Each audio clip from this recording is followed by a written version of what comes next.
Vous avez la parole pour vous exprimer et poser vos questions en composant le 08 92 23 95 20.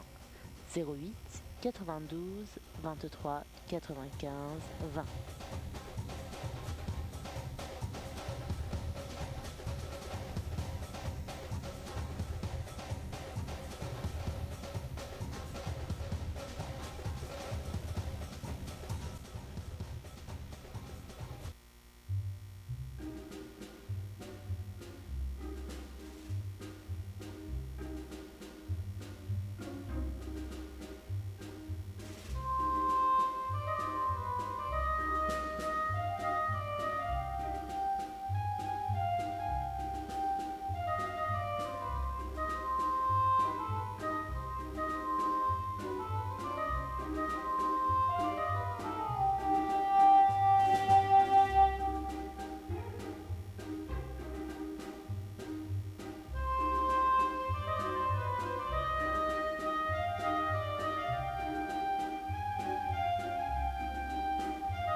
Retrouvez l'émission Soleil de Perse, animée par David Abbassi, tous les derniers samedis du mois, en direct, à partir de 23h, sur Ici et Maintenant, 95.2.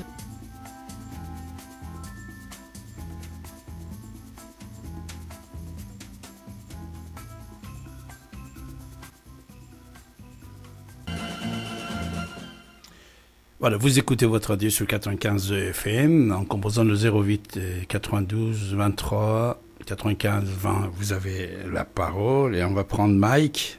Mike, bonjour. Allô Mike. Ronnie. On va prendre Ronnie. Mike, il est parti. Tu peux revenir. Bonjour.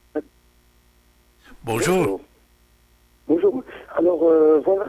Vous avez posé la question sur le thème de Jésus-Christ, etc. C'est la Pentecôte, etc. Et ses conditions, etc. Mais j'étais en train de poser la question en ce moment sur la vie du Christ, ce qu'il a fait pour son peuple. Et ma question, c'était selon...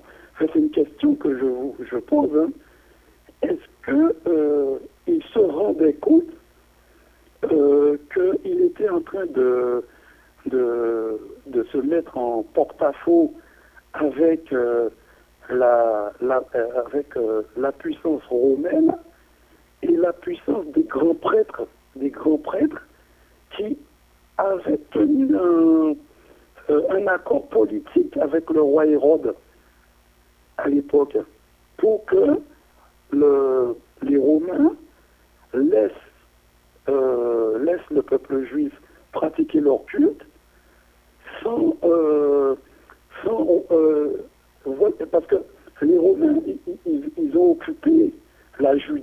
la Jordanie et tout ça à l'époque du Christ. C'était un état de siège, etc. Donc, c'était une ville qui allait devenir romaine. Vous voyez? Oui, qu'est-ce que vous pensez vous-même? Vous pouvez nous donner votre avis, Ron? Mais moi, je pense que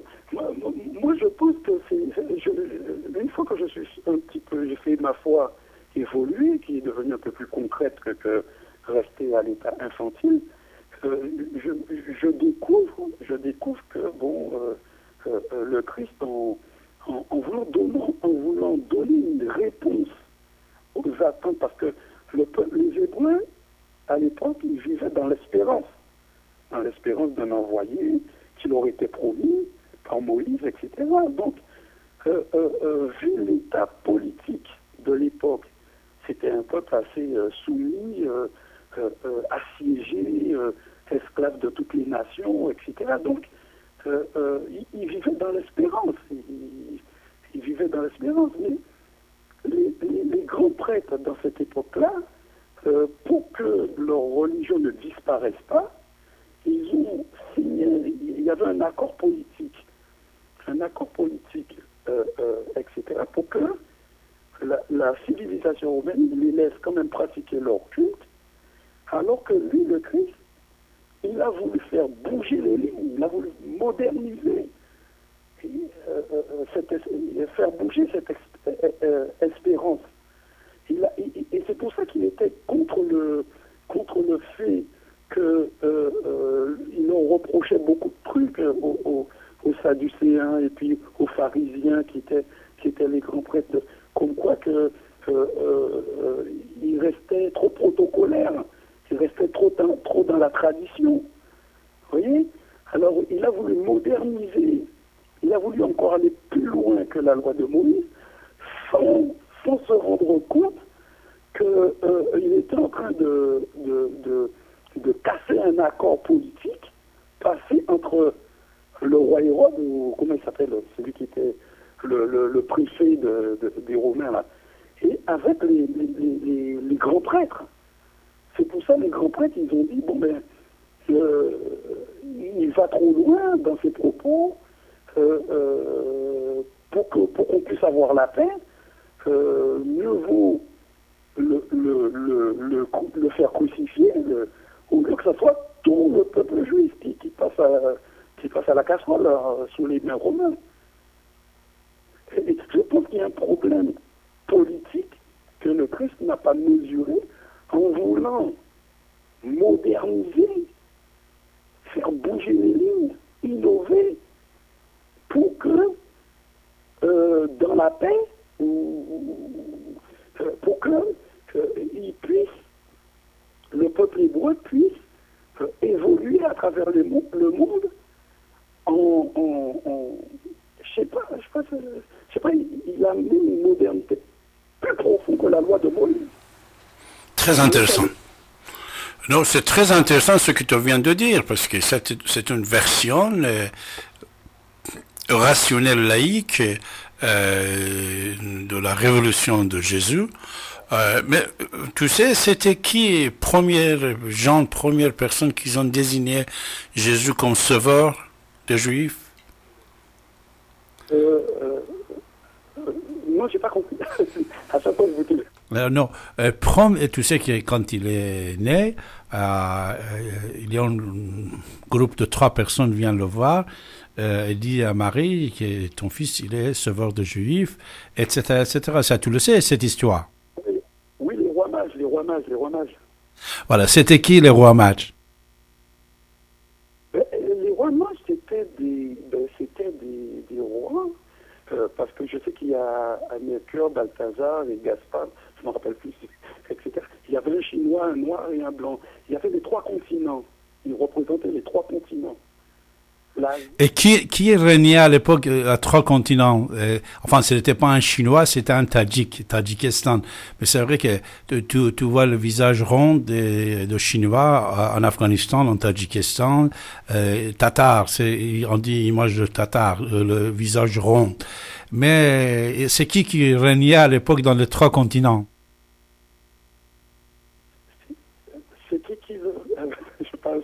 Et c'est, puisque tes propos étaient très intelligents, Rémi, et c'était très intelligent, historique, rationnel, c'est pour ça, on va compléter ensemble, même si quelqu'un d'autre va participer.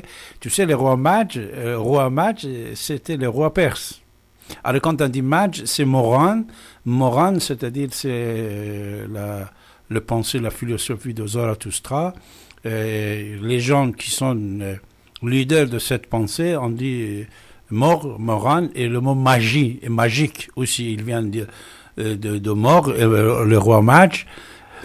Et à l'époque aussi, comme tu viens de dire, il y avait une concurrence de deux pouvoirs, l'Amérique et la Russie d'aujourd'hui, soi-disant. Et ça existait, c'était la Rome, le pouvoir de la Rome qui prenait pays juifs, hébreux à l'époque, et il colonisait les juifs. Et il y avait les pays perses. Les pays perses, chaque pays, à l'époque, chaque province, soi-disant, selon la Bible, selon l'évangélique et selon le Torah, à l'époque, la Perse, il régnait dans 140 pays. Et 140 pays, chaque pays, il avait un roi. Et l'empire, roi de roi, c'était le grand patron, mais chaque d'autres pays, il avait un roi. C'est pour ça qu'il y a 3 rois de royaume perse qui vont venir voir Marie en disant que voilà, ton fils, il va être sauveur de juifs, il faut que tu le prennes, voilà, on va te donner des biens, on le donne des choses que tu le sais, et pour qu'il quitte, pour qu'il se sauve, etc., etc. Alors, après, je vais te laisser de continuer, puisque toi, ça se voit que tu es très intelligent, bien étudié cette affaire, puis surtout que tu as parlé de politique, c'est vrai, politique avait une main dedans, mais tu sais, concernant l'assassinat, enfin, on va dire l'assassinat crucifié juif, moi, peut-être je suis pas d'accord avec toi, mais je veux m'exprimer à la fin. On vous écoute, Romy. D'accord. Peut-être que quand je dis l'assassinat, puisque de toute façon, la Bible dit, il a fait tout conformément à ce qui était prédit. Donc, ça pardonne le fait que le Christ, une fois qu'il a fait sa passion, une fois qu'il est allé témoigner en faveur de la foi et de l'amour, la révélation de la foi et de l'amour, c'est vrai que ce qu'il attendait, effectivement, c'était, conformément à l'Écriture, la crucifixion. Mais ça c'est biblique. Mais quand on sort du côté de la Bible et puis on regarde au niveau avec une vision plus sereine, on voit bien que les Romains étaient en train d'envahir la Palestine, la Judée, la Jordanie, Israël, etc. Enfin bref, je ne sais pas comment ça s'appelait, Bethléem et tout ça, c'était une province romaine et qui il régnait selon la loi romaine, et avec des impôts, des recensements. C'est pour ça que le Christ est né. Il n'a pas trouvé parce qu'il fallait que Joseph et Marie aillent faire le recensement, et etc. Donc à ce moment-là, Marie, fallait qu'elle aille accoucher. Donc ça veut dire que ça fait longtemps que les Romains étaient en place.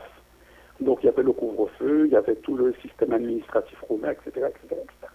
Mais comme vous dites, on avait prédit les rois mages que vous m'avez parlé.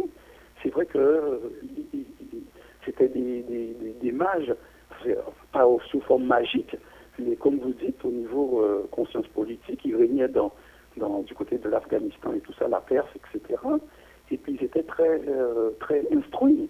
Donc ils savaient lire au niveau de l'astrologie les signes du ciel. Donc parce qu'ils ont vu l'étoile, une étoile qui les guidait jusqu'à la porte de Marie ou dans la mangeoire, etc. Ils ont dit, cet enfant-là que vous venez de faire naître, il sera quelqu'un qui va guider l'humanité. Et ça, c'est le côté poésie de l'histoire biblique. Mais quand on regarde bien au niveau politique et au niveau historique concrètement, pour moi, il a existé, mais comme Marie et Joseph, c'était des familles pratiquantes de la loi juive, ils allaient tout le temps à la synagogue, qui fait que le Christ entendait, il a appris l'Ancien Testament et la Torah, etc., avec tous les Deutéronomes et l'Ancien Testament, il a appris tout ce qui concernait Dieu. Et c'est à partir de là, il avait un raisonnement et une intelligence hors pair, qui fait qu'il s'est mis à s'intéresser de plus en plus par rapport à ses parents, qui étaient religieux, qui allaient tout le temps à la synagogue, qui fait lui-même, il savait lire, parce qu'il lisait la Torah, comme les trucs juifs, etc. Et quand la foi s'est animée en lui, ça a déclenché chez lui cette passion, je pense, et il a voulu y remédier. Voilà, donc, mais quand il a choisi ses apôtres et ses disciples, parce que quand il a choisi ses apôtres et ses disciples, est-ce que les gars, Pierre, Simon, Judas, etc., est-ce que, comme ils attendaient de la part du ciel, que Dieu leur envoie une armée d'anges pour terrasser les Romains, comme ça, pour être... Est-ce que, lorsqu'ils ont vu que Jésus leur a dit venez, je veux rendre témoignage, etc., eux, ils ont cru que le Christ allait former un truc militaire ou comme Barabbas, vous voyez, non. Alors que le Christ, il a utilisé la sagesse, il a utilisé la philosophie, il a utilisé le bon sens pour éviter le sang, pour éviter comme certains organismes, parce que les Hébreux, ce sont en réalité des vaillants guerriers. Hein, des vaillants guerriers, le seul truc qui les accuse aux Hébreux, c'est qu'ils n'ont pas de terre. Hein. Vous allez en Afrique noire, l'Afrique noire, ça appartient aux Noirs. Vous allez en Europe, l'Europe, ça appartient aux Blancs. Vous allez en Asie, l'Asie appartient à la peau jaune cuivrée, et la Mongolie, tout ça, ça appartient aux Asiatiques. Vous allez en Inde, la terre appartient aux Indiens. Il n'y a que des Indiens sur cette... vous voyez. Mais le peuple hébreu, ils n'en ont pas de terre, vous voyez. Mais, donc, avant que Dieu se révèle à eux, ils avaient leur petite religion. Et leur dieu de guerre, et leur dieu de nativité, etc., leur dieu de guerre s'appelait Baal. Et ça fabriquait des vaillants guerriers qui savaient, ça on le dit pas, mais les Juifs, voilà. Et puis quand Dieu s'est révélé à eux, il a dit, bon, vous n'aurez pas d'autre Dieu que moi, vous n'aurez pas ceci que moi, vous allez honorer, etc., parce que j'ai un autre dessein pour vous. Et voilà, donc, autrement dit, tous les généraux, quand un juif il quitte la communauté, puis il part en Europe, etc., mais ça devient un général, ça devient un grand écrivain, ils deviennent des bijoutiers, des joailliers. Le Christ même, il s'est inspiré de la vallée, il est en admiration du fait qu'ils soient au service des uns des autres. Mais ils faisaient quoi sous l'occupation romaine, les Hébreux? Mais ils étaient artisans, commerçants, constructeurs de maisons, servantes. C'était des métiers de service. Hein. À part quelques-uns qui menaient la révolution, comme Barabbas, etc., pour essayer d'écorcher 2 ou 3 Romains au passage. Mais le Christ, il a dit, pour que vous ayez plus de chance, mieux vaut choisir mon chemin, et vous verrez, et voilà, voilà, il a dit, bon, mais n'espérez plus rien, je suis l'envoyé, hein. C'est pas la peine d'attendre autre chose, je suis moi, le Père, c'est moi, voilà, arrêtez d'espérer, je suis l'envoyé, c'est moi l'envoyé. Donc il leur a donné, pour qu'ils arrêtent d'espérer, ou etc., peut-être je suis pas... Excusez-moi, David Avassini. Peut-être que je simplifie un peu les choses. Peut-être que j'ai envie de dire une bêtise. Non, c'est très intéressant. Et tu es en train de raconter l'histoire simplement pour que tout le monde le comprenne. Mais seulement je vais compléter. Tu sais, à l'époque, les pays perses avaient l'idéologie de Mitra, de Zarathustra. Un des Zarathustra, c'est Mitra et mitraïsme. Alors Mitra, tu sais, et mitraïsme, un des premières sciences qu'il avait, c'était l'astrologie. Il était astrologue. C'est pour ça qu'il pouvait voyer des choses, alors, puisqu'il était astrologue. Astrologie à l'époque était très importante. C'est pour ça qu'au lieu de dire astrologue, astrologie, on disait mort, magie, magique. Sorti d'ici, magique, puisque les gens ne comprenaient pas ce que les astrologues perses, selon l'époque Mitra et mitraïsme et Zarathustra, ils pensaient, ils pratiquaient, ils disaient c'est des magiques, c'était resté le mot magique sorti de cette science, premièrement. Deuxièmement, ce que tu viens de dire, c'est vrai, le peuple juif était colonisé, le pays Canaan, à l'époque on ne disait pas Israël, on disait Canaan, le pays Canaan, les descendants de Joseph et tout ça, à l'époque on entendait, on disait pays de Canaan, c'était colonisé par les Romains, et le Roman, comme aujourd'hui, histoire de colonisation moderne ou ancienne, vous le connaissez, ça aussi c'était la même chose. Les Romains, ils venaient de l'autre côté, et ils régnaient en Palestine d'aujourd'hui, en Israël d'aujourd'hui, en Jordanie, en Liban, partout, et tout ça. Et de l'autre côté, c'était la Perse, c'était deux pouvoirs, deux puissances qui étaient en guerre, en concurrence. Alors chacun, il essayait de prendre une partie de territoire de l'ennemi.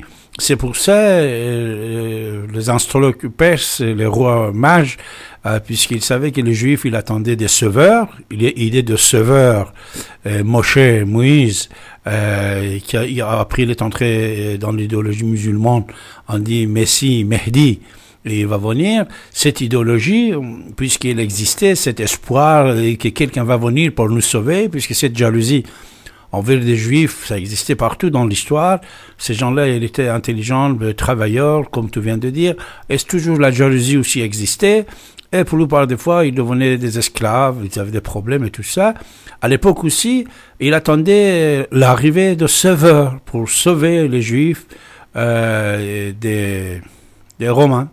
Alors, il y a Jean, son frère, Jean-Baptiste, bien sûr, lui, il n'a pas le courage de Jésus, ni Barabbès, pour faire le combat idéologique ou l'autre qui fait combat militaire. Il est en train de baptiser seulement pour préparer. C'est pour ça qu'il dit, je suis pas le Messie, mais le Messie va venir. Et quand il vient, le colon va prendre place sur le truc de Jésus. Alors, tout ce que tu as dit, c'est vrai, c'est ça, c'est rationnel, cette histoire rationnelle qu'on peut dire, voilà, le peuple juif, il attend un sauveur. Les Perses, ils vont aider cette pensée, cette idée de sauveur pour créer la révolte parmi le peuple juif contre les Romains. Et c'est presque gagné, mais malheureusement, il est crucifié, Jésus, voilà. Et après, l'histoire, ça continue, comme tu le sais.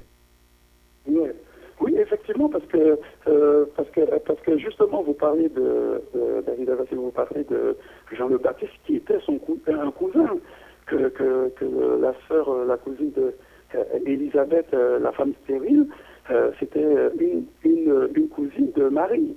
Donc, ils sont nés à peu près en même temps, et il se trouve que le Christ s'est rapproché de lui parce que c'était un cousin, Jean le Baptiste, qui est un cousin du Christ. Mais tu sais mais tu sais qu'on ne se connaissait pas tout de suite, puisque une chose qu'il ne faut pas oublier, pendant une vingtaine d'années, 18 à 20 ans, Jésus n'était pas sur place, il n'était pas dans son pays. Il quittait le pays au moment que le roi mage il vient le donner, le financer, Marie et on le donne une bourse pour étudier en Égypte, pour étudier en Cachemire, en Iran. Et pendant des années, Jésus, il est loin de son pays. Mais quand il retourne, c'est en retour, après des années, qu'il va rencontrer Jean-Baptiste, et c'est l'histoire que tu le sais. C'est-à-dire, pendant des années, environ entre 15 et 20 ans, on ne sait pas quelle date, mais depuis qu'il était petit, il va quitter avec Marie et Joseph le Canaan, le Palestine, Israël d'aujourd'hui. Il va quitter vers l'Égypte, après vers la Perse, vers le Cachemire, Inde. Pendant des années, moi, je pense que pendant toutes ces années-là, il va rencontrer les grandes capitales du monde. Et il va apprendre beaucoup de choses, comme tu viens de dire. Il était éduqué dans le Knesset du grand temple de Jérusalem quand il était petit, mais quand il sort aussi, il va aller chercher la vérité, apprendre des choses. C'est pour ça qu'à mon avis, c'est aussi avis de David Abbassi. Et il va apprendre la médecine, la pharmacie, il va apprendre beaucoup de sciences. C'est pour ça que quand il retourne, le moment que Jean-Baptiste il va rencontrer Jésus, c'est après des années.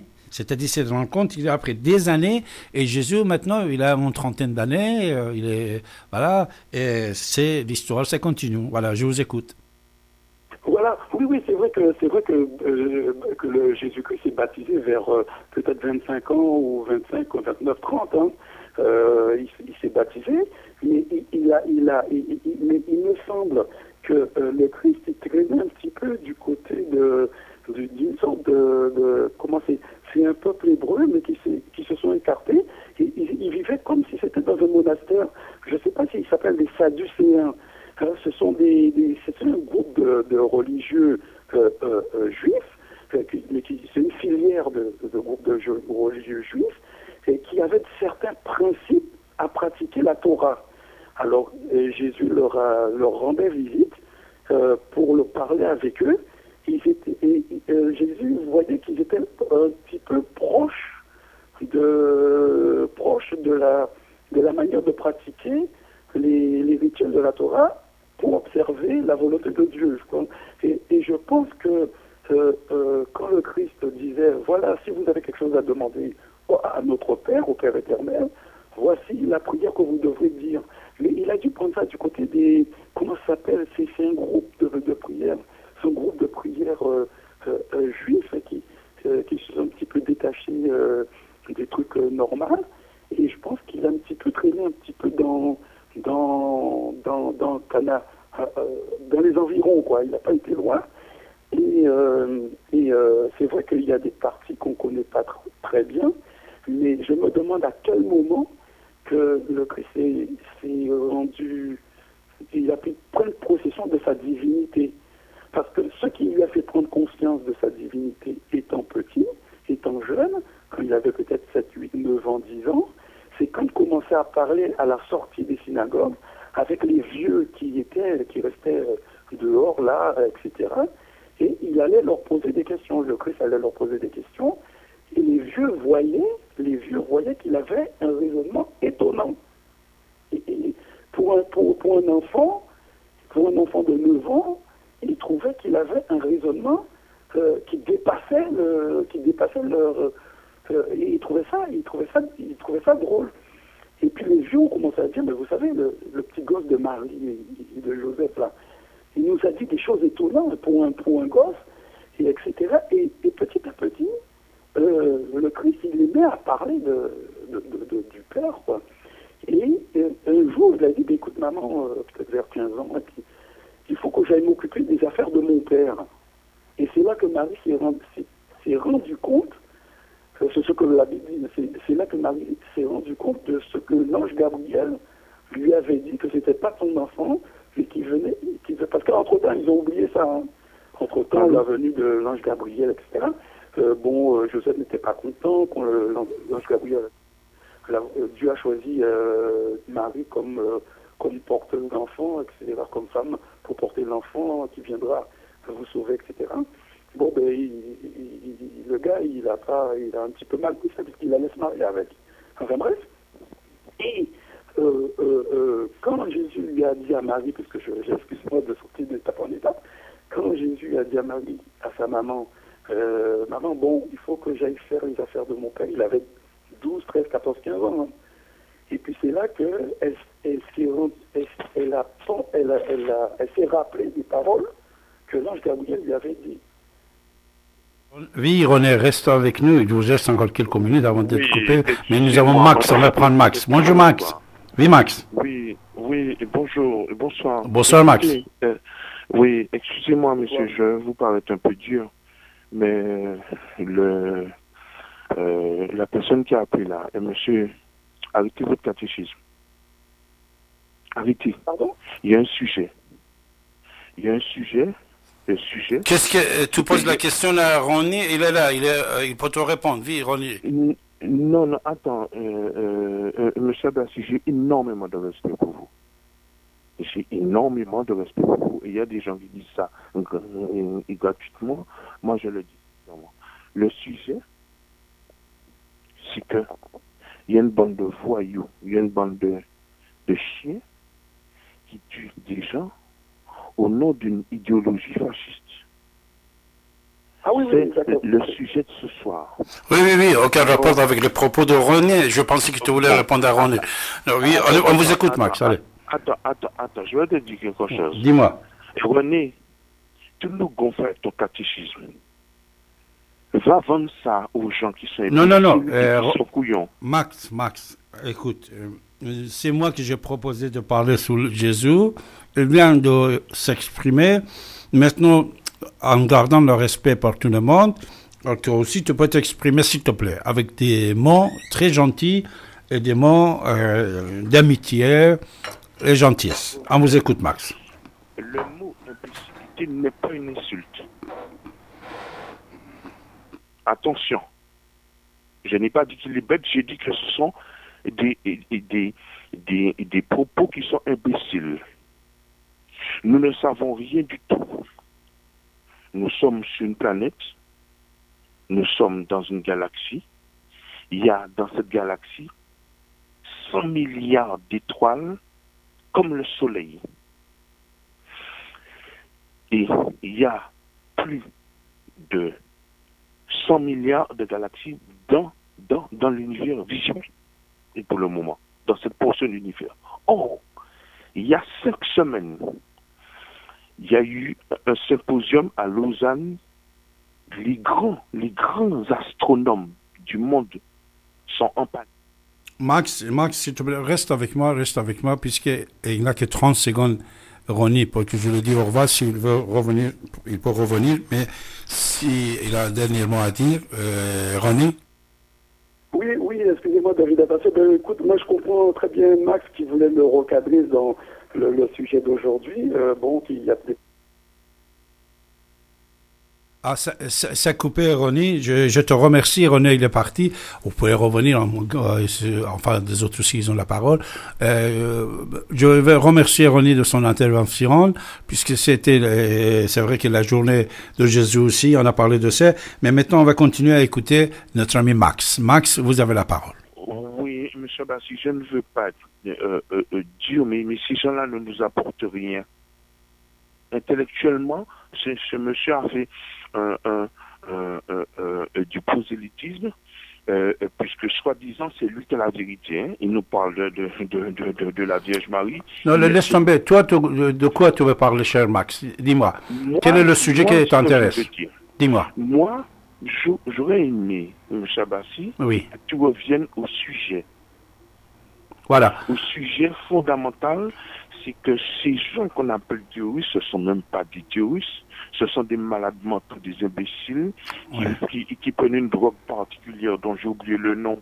Le ministre américain de la Défense a donné le nom de cette drogue.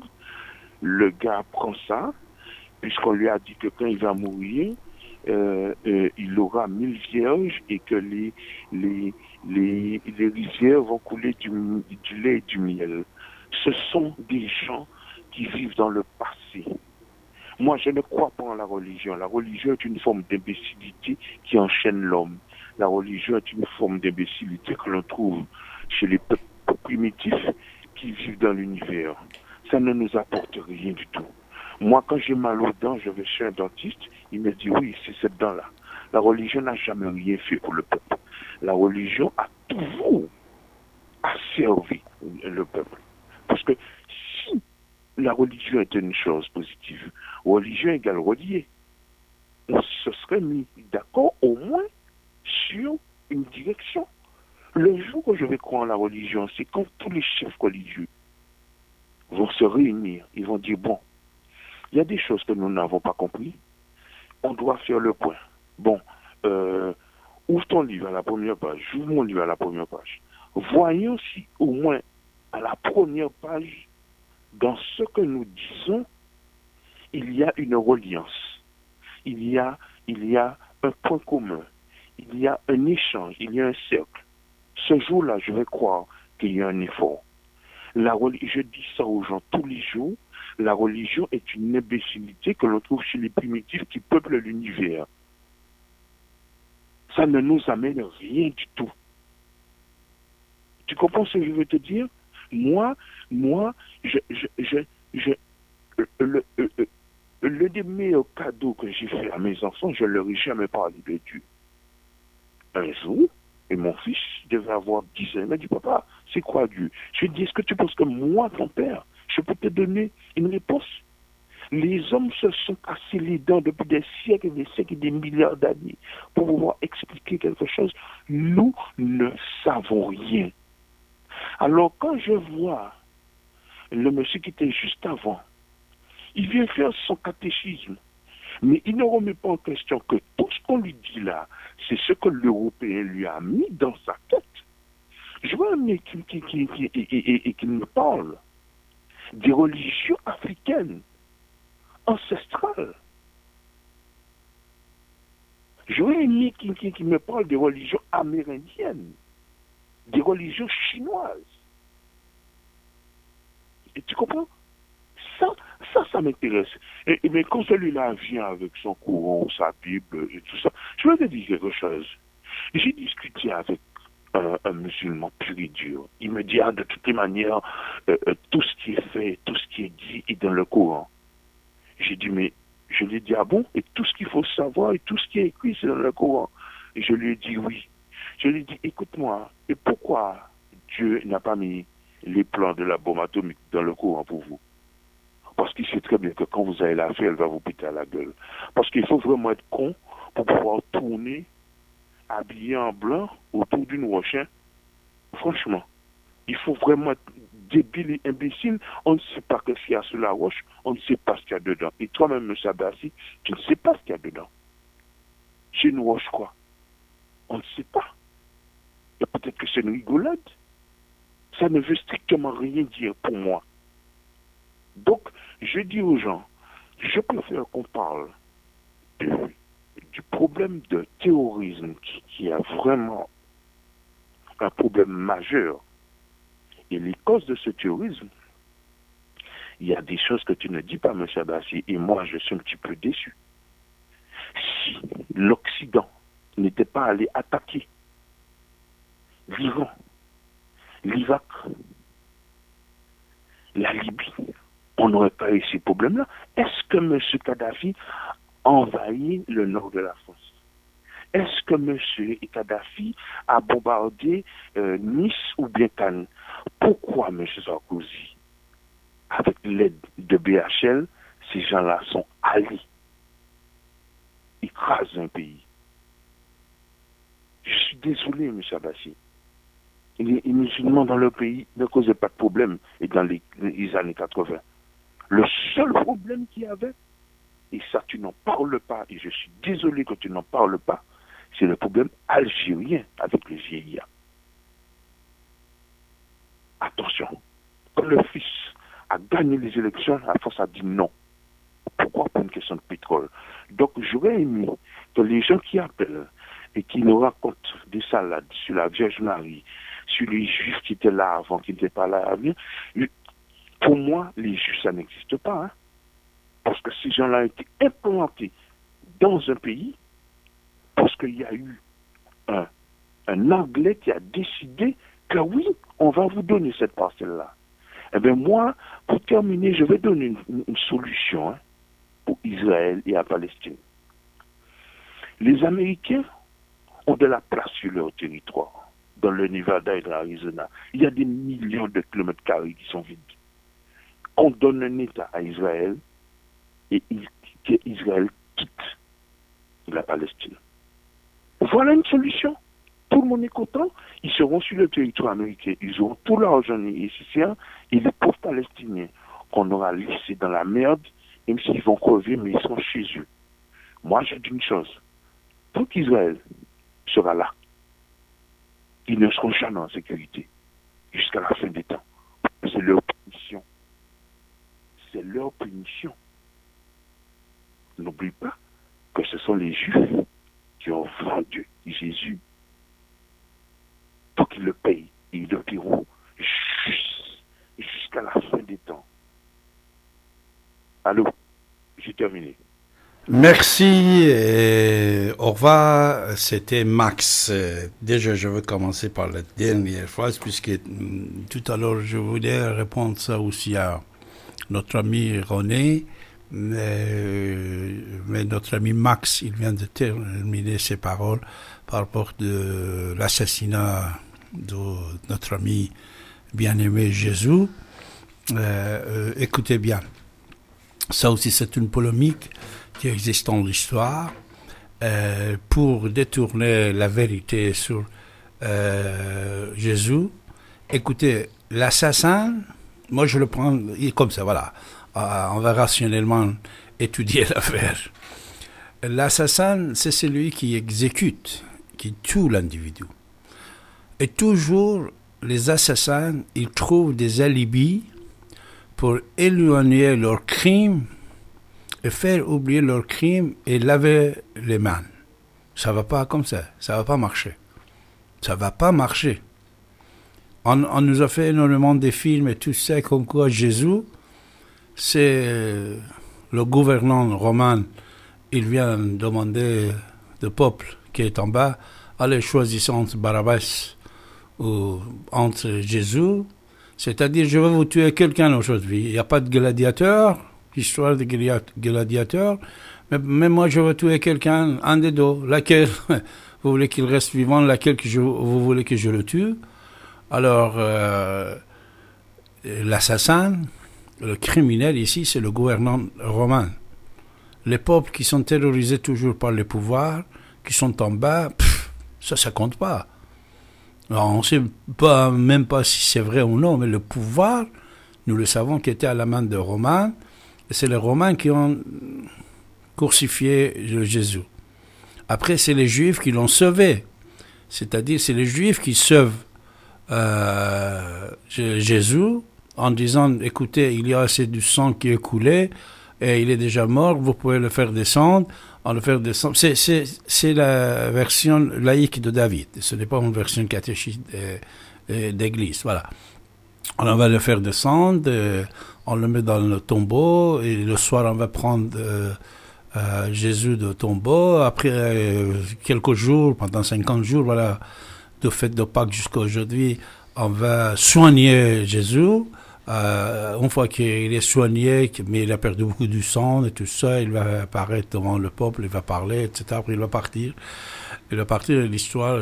Je ne veux pas parler de Da Vinci Code, mais n'oubliez pas, avant que Da Vinci Code sera écrit, avant Da Vinci Code, en 1987, j'ai écrit un bouquin sur l'histoire des histoires, et je parle sur cette histoire, voilà. Et l'assassin ici, le criminel, c'était les Romains. C'était les Romains, puisque c'est eux qui avaient le pouvoir. Après, les Romains, ils voulaient laver les mains. Dans l'histoire, qu'est-ce qu'ils ont mis? Voilà, ils ont mis comme quoi, ah oui, c'est les prêtres. Même on vous a fait des films et tout ça. Même si les prêtres, ils vous demandent de tuer quelqu'un, c'est vous qui vous le tuez. L'assassin, c'est vous. Il ne faut pas l'oublier. Partout, toujours, on dit, si c'est mon cousin qui a demandé de me tuer, mais c'est le pouvoir qui a tué. C'est le pouvoir politique de l'époque qui régnait dans le pays Palestine ou Israël, au Canaan, pays de Canaan de l'époque. C'est les Romains, et le gouvernant de Romains qui va assassiner, crucifier. Regardez dans tous les films que vous avez pu voir, avec quelle sauvagerie les soldats, ils vont ramener Jésus vers son rendez-vous pour l'exterminer, cet individu. Après même, un goût de l'eau, on ne va pas le donner. De l'eau. D'accord. C'est pour ça, soyez plus sages à ce sujet-là. Alors, il y a d'autres choses aussi au sujet de Palestine, mon cher ami Max, que tu viens de dire. Aux États-Unis, au Nevada, ou je ne sais pas où, on donne un morceau de terre aux Israéliens. Ça, c'est des histoires aussi un peu naïves, mon cher ami. C'est très naïf, cette histoire. Tu sais, cette histoire, ça veut dire les Arabes, qui, il y a déjà 1400 ans, ils ont sorti d'Arabie Saoudite d'aujourd'hui, et ils ont conquéri les pays jusqu'au nord d'Afrique, alors qu'ils sortent aussi d'Algérie, de Maroc, et de tous les pays musulmans, les Arabes, ils sortent, parce que tu sais, ils ont entré, arabisé les gens, changé leur langue, changer leur religion et tout ça. Ça, c'est concernant l'arabe et musulman. C'est-à-dire, c'est la même chose, la même histoire que tu es en train de raconter pour l'Israël, on peut raconter pour les autres, qui sont venus, qui ont quitté, faire quitter, c'est-à-dire tous les autres habitants de tous ces pays-là, ils étaient obligés de quitter leur pays et laisser la main à la main le pays à la main des musulmans. Alors, ça aussi, c'est un problème. Et deuxièmement, par exemple, actuellement, il y a beaucoup d'émigrés qui sont partout, en Amérique. En Amérique, pour la plupart des gens, c'est des émigrés, parce que les Indiens n'existent plus, c'est très très peu. En Europe, il y a des millions d'émigrés, comme moi-même. Alors, tu dis que nous aussi, alors, on doit sortir d'ici, on va... Non, on est ici. Tu es là-bas, à Paris ou à Reims, je ne sais pas où. Tu es chez toi. Tu es chez toi, parce que ça fait des années que tu vis, tu as des enfants, tu as construit la maison, tu as construit ton pays et tout ça. Israël aussi, c'est comme ça. C'est un pays qui était reconnu plus de 60 ans. Il y a déjà plus de 60 ans reconnu par les Nations Unies, qu'ils ont construit dans un désert qui existait une cité, un pays, avec tout le progrès. Laissez tomber un peu cette jalousie-là, s'il vous plaît, puisque cette histoire-là aussi, c'est terminé. On n'en parle plus. Les Arabes musulmans, qui étaient l'ennemi numéro 1 des Israéliens et des Juifs, ils ont signé en serrant la main la paix avec eux. Vous, pourquoi après des années ici, vous allez vous mêler aux choses qui ne vous intéressent pas, que ça ne vous regarde pas? Le Qatar, le patron de Qatar, le père du prince actuel, il a serré la main des dirigeants d'Israël, serré la main. Et même sa femme, Madame Zohreh Saderi, que j'ai parlé au début de notre émission, maman de prince Tamim, avait de bonnes relations, et elle a toujours de bonnes relations avec Israël. Ce sont les pays arabes, musulmans, très fanatiques, et même les femmes là-bas n'ont pas le droit de faire je ne sais pas quoi, je ne sais pas quoi. Oh, ils ont accepté l'État d'Israël. Ça, c'est fini. L'acceptation de l'État d'Israël, c'est fini. On n'en parle plus. Surtout sur cette antenne, c'est terminé. On n'en parle plus. Et ce que vous racontez, quand on va aller... patati patata faire ça va considérer tout le monde qui sont venus dans n'importe quel pays. Surtout les gens qui sont venus par la force. Par la force, mes chers amis. Alors vous avez la parole, n'oubliez pas. En composant le 08 92 23 95, vous avez la parole et on va prendre Kevin. Kevin, bonsoir. Bonsoir Kevin. Allô? Oui Kevin, on vous écoute. Pas Kevin, c'est Ronnie. Ronnie, ça va Ronnie, reste avec nous puisqu'avant vous c'est Kevin. Kevin, vous avez la parole. Kevin, tu es parti. Kevin, tu peux venir. Tu sais Ronnie, Kevin était avant toi. Je me suis trompé, il est parti. Et Kevin, dès qu'il vient, on va te donner la parole. Ronnie, on vous écoute. Bonsoir David, et puis je ne pouvais pas rester comme ça devant les propos de Max, parce que bon, apparemment, ça devrait... René, laisse tomber, Max, je l'ai répondu. Je crois que tu nous as écoutés, ses propos concernant toi et tes propos n'étaient pas bien, moi-même, je l'ai répondu. Laisse tomber. C'est pas la peine de répondre à Max. Si tu as d'autres choses, on va vous écouter. Allez-y. L'autre chose, je voulais dire que en fait, le peuple juif, ils avaient quitté la Jordanie, enfin Tel Aviv, enfin ils avaient quitté à une époque bien avant, ils avaient quitté leur terre. Ils sont montés. Vous savez où est-ce qu'ils sont montés? Ils sont montés en Pologne, ils sont montés en Ukraine, en Lettonie. Ils sont montés dans le nord de l'Europe. Après, ils sont partis dans la guerre de 39, parce qu'on leur a fait la misère encore, les malheureux, à l'époque de Hitler, parce qu'il fallait trouver des boucs émissaires. On leur a tout supprimé, et il y a une bonne partie qui sont partis en Amérique. Et il y a une autre partie qui sont partis en Amérique du Sud, en Argentine. Donc, ils sont partis sur tout le globe, en fait. Mais à nouveau, on leur a encore fait la guerre, je ne sais pas comment, ou etc., ça date pas de longtemps, qui fait ils retournent tous, ils ne savent pas où aller, les malheureux, ils n'ont pas de terre. Donc ils ne savent pas où aller, donc ils retournent sur des points d'attache d'où ils étaient partis. Leurs grands-parents étaient partis, c'est-à-dire du côté de Tel Aviv, Palestine, etc. Donc ils reviennent parce qu'ils ne savent pas où aller. Les malheureux, ils ne savent pas où aller. Donc si nous, les nations, nous étions rassemblés dans la fraternité, dans la paix, etc., tout le monde aurait trouvé des horizons de paix, tout le monde aurait trouvé des... Parce que l'humanité, David Abbassi, il y a un truc que je parlais cet après-midi avec mes collègues au travail, quand on parle de la science, Léonard de Vinci, etc., etc., bon, Léonard de Vinci, qu'est-ce qui l'a rendu ingénieux? C'est parce qu'il avait des fascicules de quelqu'un du côté de la Perse, justement, qui était ingénieux, qui était très ingénieux, qui a inventé des chars d'assaut, mais avec l'ingénierie de leur époque. Hein. Et aussi, cette personne-là qui avait inventé, qui avait dessiné des croquis de chars d'assaut, des trucs pour voler, c'était le rêve de l'humanité, savoir voler dans les airs. Il y avait un certain musulman, etc., qui était un savant, un génie, un ingénieur, un génie musulman, qui s'était projeté d'un haut de minaret et qui a volé pendant combien de minutes par rapport à un engin qu'il a fabriqué, et lui-même, il a pris ça sur les Chinois. Donc le monde apprend à s'échanger par les voyages, par la culture, etc. Le monde apprend des choses entre eux pour améliorer leur quotidien, pour améliorer leur ingénierie, pour améliorer leurs conditions, pour améliorer leurs forces militaires. Le partage, c'est la partage des connaissances. L'un s'inspire de l'autre. Le système informatique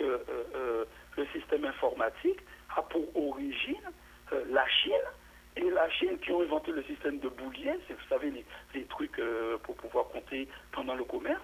Mais ce système-là vient de l'Inde.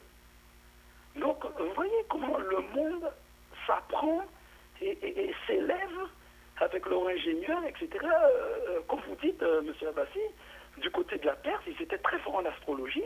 Et c'est grâce à ça, et c'est grâce aux Perses, c'est du côté de l'Iran, l'Irak, c'est grâce aux Perses que Jules César a pu faire un calendrier, un almanach, qui est l'almanach d'aujourd'hui, pour comprendre que la Terre en réalité tourne autour du Soleil pendant 365 jours et 3 quarts et 1 quart. Vous voyez? Donc les Perses étaient balèzes, hein, ce que vous dites, effectivement ce que vous avez dit, M. Abbassi. Donc si on peut aller, c'est très intéressant, c'est très riche. Sur l'hygiène, les Turcs, les Perses, les Turcs, ils ont inventé les bains turcs. Il y a plein de trucs pour l'hygiène corporelle que les Romains se sont inspirés. Et c'est très intéressant, c'est magnifique, c'est vraiment... avant que ça devienne musulman, et après quand c'est devenu musulman, ils ont intégré le bain turc, etc., dans le Coran, etc., qui fait que les gens... Il y avait oh là là, c'est magnifique l'histoire. Ils ont apporté à l'Europe a apporté un petit peu à l'Asie a contribué, et au fil des siècles, la Renaissance vénitienne, à Venise, à l'Italie, ils se sont inspirés de l'Inde, ils se sont inspirés de la France, Henri IV, et tout ça, ils sont descendus à Florence, la ville de Florence en Italie, et c'est de là que les rois français se sont inspirés des châteaux de Chambord les châteaux de... Oh là là là là, c'est magnifique. C'est quand on fait l'histoire dans sa plus pure réalité, mais sans rêver, sans être bisounours, on trouve des ingénieries, des peintures, des fresques qui ont été copiées en Orient, en Perse, en Iran, quoi, en Irak, et tout ça, et c'est magnifique. Même nos amis hébreux, c'était des artisans, des joailliers, des tapissiers, des bottiers, des chapeliers. Ils ont fait le médiéval, nos Hébreux. Malheureusement, avec cette histoire de... c'est vrai, mais le Christ se voulait rassembleur. Il se voulait rassembleur, rassembler l'humanité dans la paix, dans l'amour, dans la joie, voilà, dans le partage des connaissances, dans le... Voilà, je suis un petit peu angélique, excuse-moi, mais c'est vrai, c'est la vérité, mais bon, il y en a qui ont mal compris, il y a des rois qui ont mal compris, qui ont été faire la guerre, c'est vrai, aux musulmans, il y a Attila quand il progressait, qui vient de l'Asie, c'est un roi mongol, Attila, pour traverser les Alpes, etc., parce que c'était la conquête humaine. Ça n'a rien à voir avec Dieu, ça. C'est la conquête humaine, c'est tout. Mais c'est intéressant, le patrimoine humain historique, c'est beau. Hein. Donc je pense que le peuple juif a amené au monde beaucoup par leur service. C'est des sacrés artisans. Hein. Et le peuple chinois a amené beaucoup, le peuple perse a amené beaucoup. Le Occident a modernisé sous Léonard de Vinci, a modernisé beaucoup de trucs, les canons, les voiliers, il a amené beaucoup de croquis pour moderniser la mécanisation. Et voilà, et malheureusement quand on traverse l'histoire du continent noir, eh ben, c'est vrai que bon, il faut aller déceler l'élément qui a déclenché la traite négrière, la traite de l'esclavage. Il faut je sais pas, c'est l'histoire de l'humanité. Dieu jugera, hein, c'est pas, moi je peux pas juger. Dieu jugera, ça me fait mal, hein, mais Dieu jugera et il jugera ceux qui ont commis des atrocités, l'asservissement de l'homme par l'homme. Voilà, Dieu jugera, mais c'est immense que moi je peux pas juger. Mais c'est vrai que je ne peux pas ne pas constater qu'à travers les manuels de livres d'histoire, qu'une période noire, une période sombre et malheureuse et triste du peuple noir, voilà, mais autrement dit, quand on monte vers l'Orient, mais c'est pareil. Hein. Alors que le Christ se voulait rassembleur. Soyons au service les uns des autres, il se voulait rassembleur. Nous sommes des rachetés, nous ne sommes pas des juifs. Nous sommes des juifs modernes, nous les chrétiens, parce que nous sommes judéo-chrétiens. Donc il y en a qui n'ont pas compris la finesse de ce truc-là, judéo-chrétien, qu'est-ce que ça veut dire? Nous sommes des juifs modernes, mais nous sommes des juifs.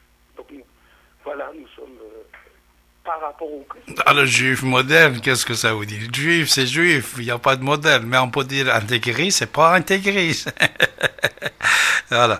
Merci de ton intervention. Mais une question encore avant de prendre Bachir et Max. Une question rapide. Pourquoi les Juifs, ils quittaient leur pays, Canaan, soi-disant Israël et tout ça? Tu as dit qu'ils ont quitté. Pourquoi ils quittaient? Mais à mon avis, c'est que peut-être au fil du temps, au fil de l'histoire, hein, c'est vrai que là, la Bible nous centre le fait que par rapport au Christ, la Bible nous centre la présence des Juifs en Palestine, enfin, à l'époque qui s'appelle Canaan, etc. Mais au fil du temps, lorsque Saint-Pierre, lorsque le Christ, après être redescendu, après sa mort, la résurrection, etc., il a envoyé ses apôtres dans les 12 directions de la terre.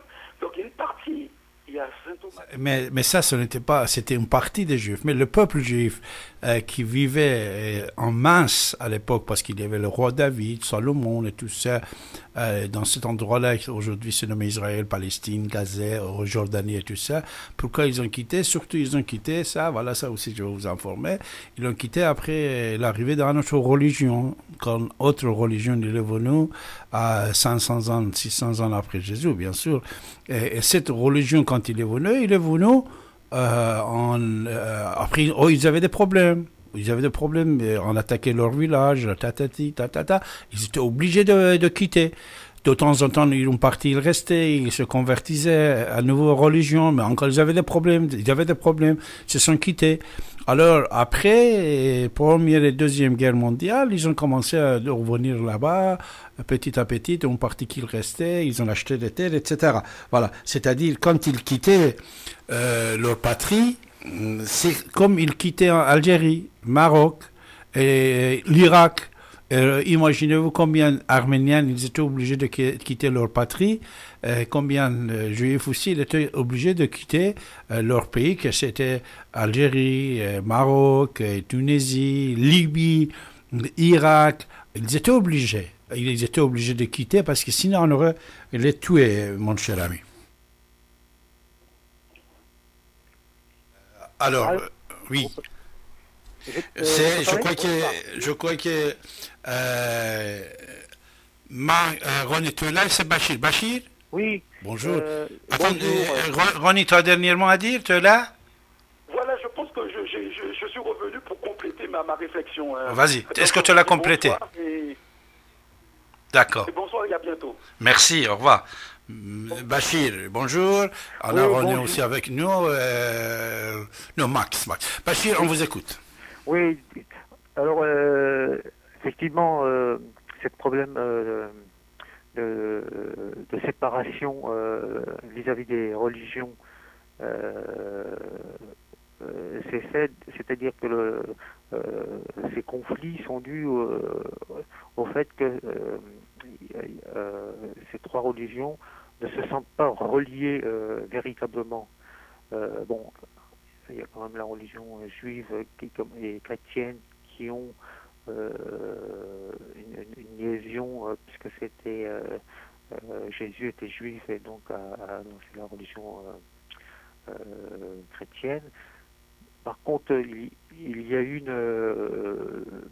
une séparativité historique vis-à-vis de la religion musulmane, bien qu'il est prescrit dans le Coran que la reconnaissance de Jésus, Marie. Bon, par contre, il y a une différence après par rapport à Jésus qui est dit qu'il ne reconnaît pas la Trinité. Bon, ça, quand on est pieux, on fait abstraction de ces petites différences. Mais c'est surtout le fait que, en tant que religion, le fait de nommer, de donner un nom, on a déjà créé une séparation. Et parce que de croire en Dieu, il faut le sentir en tant qu'être, dans un être intérieur, de se relier, et d'être relié avec tous les êtres humains. Si on met une étiquette sur ma façon mon style de vie de croire en Dieu, à partir du moment où c'est le même Dieu, je ne dois pas voir une séparation avec un autre qui a un autre style de vie, de pratiquer la religion pour être en reliance avec Dieu. Et ça, il n'y a pas cette sensation de se sentir relié. Bon, il n'y a que les grands imams, prêtres qui font cet effort-là, mais au niveau des populations, c'est au niveau des populations qu'il n'y a pas cette éducation de véritablement sentir cette reliance. Et justement, on parlait avant de dire qu'est-ce que l'amour. L'amour, c'est quand on se sent relié avec les autres. Et s'il n'y a pas cette liaison de se sentir relié avec les autres, on perd, on est dans des formes négatives de séparation, de négativité et autres. Et ensuite, on voit l'autre comme un ennemi et non plus comme un ami. Alors, c'est ce que je voulais dire. Oui, Bachir. Merci, je te remercie beaucoup, mon cher Bachir. Bonne soirée. Voilà, c'était Bachir sur 95.2 FM et vous écoutez votre radio Max. Bonjour Max. Allô, Max. Il est parti, Max. Ok, vous avez la parole. 08 92 23 95 20. 08 92 23 95 20. Vous écoutez votre radio ici maintenant sur 95.2 FM. Mes chers amis, n'oubliez pas que tous les lundis dès 23h, David Abbassi est avec vous et chaque dernier samedi également dès 23h jusqu'à 1h du matin. J'espère que avec le temps qui fait beau actuellement, vous allez bien profiter, mes chers amis, et surtout, essayons de penser et réfléchir pour la paix et être positif. Le problème, je sais, c'est trop. Il y a énormément de problèmes partout. Et n'oubliez pas, la semaine prochaine, c'est les élections. 11 juin. Je ne sais pas, peu de temps qui reste si vous voulez parler au sujet des élections de la semaine prochaine, oui ou non aussi. Vous avez la parole, mes chers amis, c'est votre tour à parler.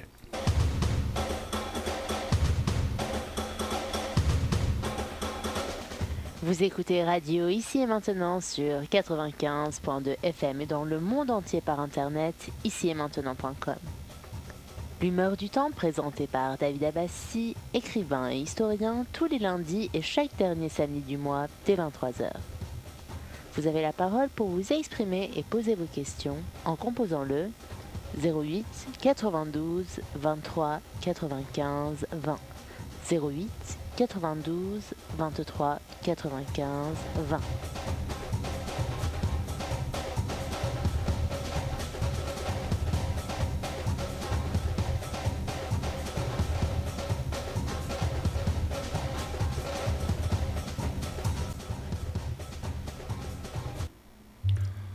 Alors, juste au départ de notre émission ce soir, on a parlé au sujet de Qatar.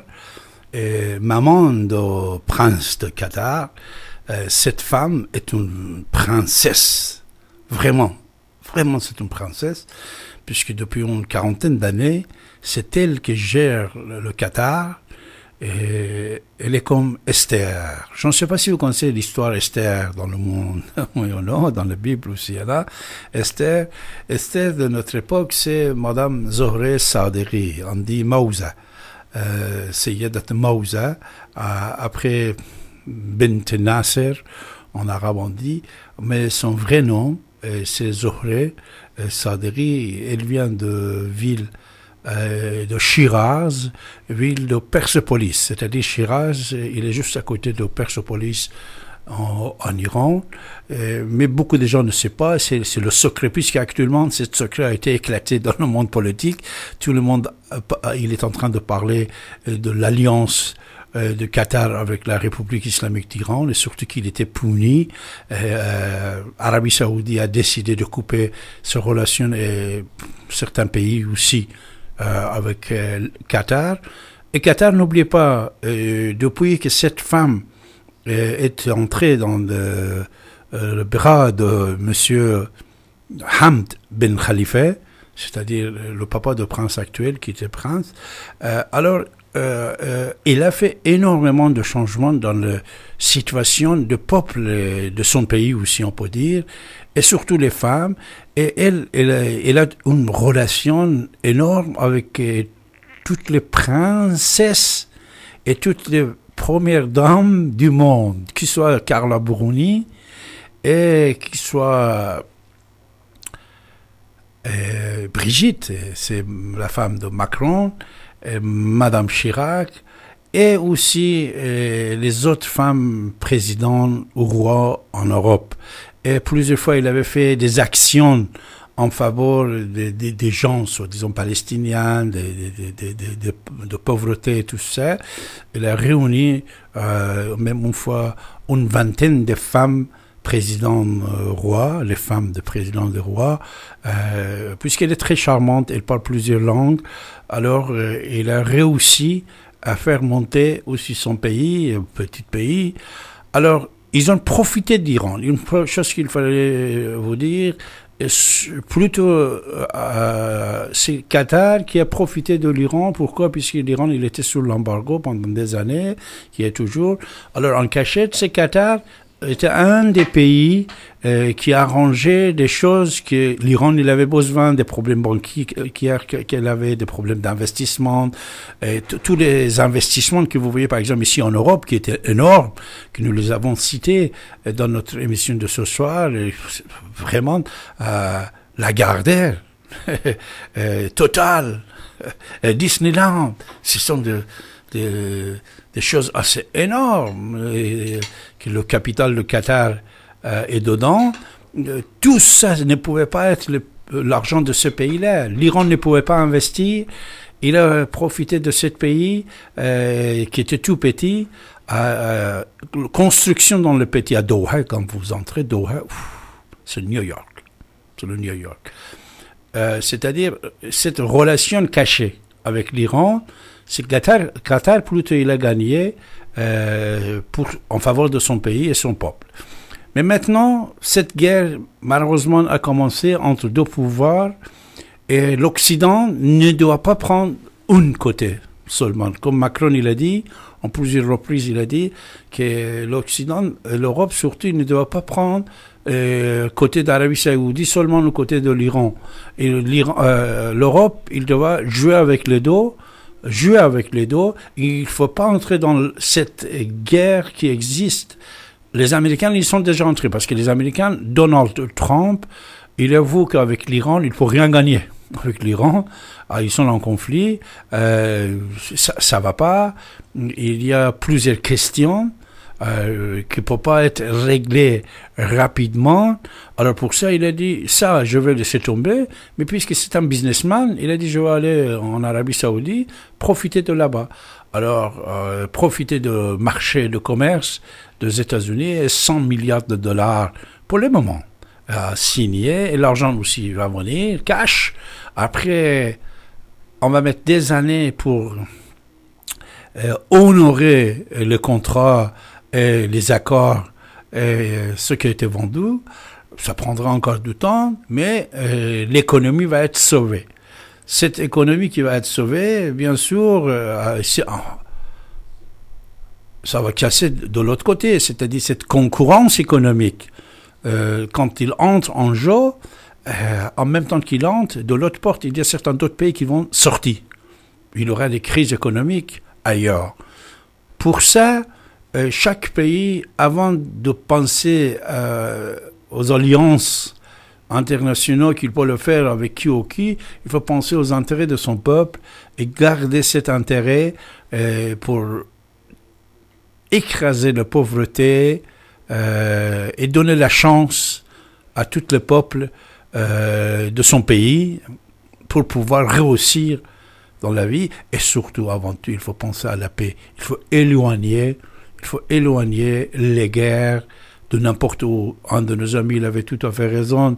Un de nos amis qui a dit, c'est vrai, les Américains, ils ont venu de là-bas attaquer d'autres pays, qu'ils soient l'Irak, l'Afghanistan ou je ne sais pas où, et depuis qu'ils ont venu pour essayer leurs armements et tout ça, ils ont foutu la guerre, voilà, là-bas. Malheureusement, l'Europe est proche de Proche et Moyen-Orient.